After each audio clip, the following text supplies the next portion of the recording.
ശരീരം, ദേഹം എന്നൊക്കെ നാം പറയാറുണ്ട്. എന്താണ് ശരീരം, ദേഹം എന്ന ഈ രണ്ട് പദങ്ങളുടെ അർത്ഥം? ശരീരം എന്ന് പറഞ്ഞാൽ ശോഷിച്ചു പോകുന്നത്, നശിച്ചു പോകുന്നത് എന്നാണ് അർത്ഥം.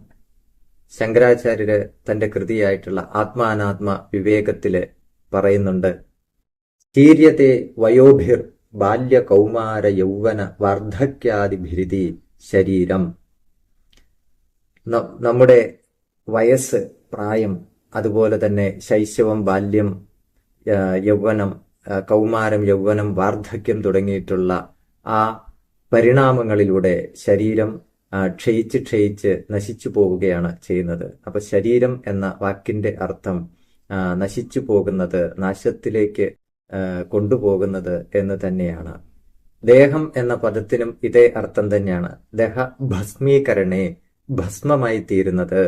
അതായത് ദേഹം എന്നുള്ളതിനും നശിക്കുന്നത് എന്ന് തന്നെയാണ് അർത്ഥം.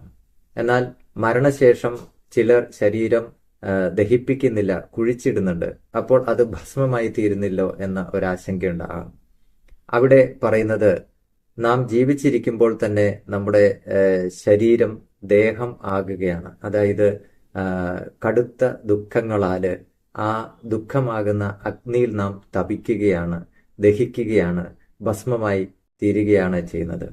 എന്തായാലും ശരീരം എന്ന് പറഞ്ഞാൽ അത് നശിക്കുന്നതാണ്, ദേഹം എന്ന് പറഞ്ഞാലും അത് നശിക്കുന്നതാണ്. രണ്ടും ശാശ്വതമല്ല എന്നുള്ളത് ഈ പദങ്ങൾ തന്നെ അതിൻ്റെ അർത്ഥവ്യാപ്തിയിലൂടെ നമുക്ക് പറഞ്ഞു തരികയാണ് ചെയ്യുന്നത്.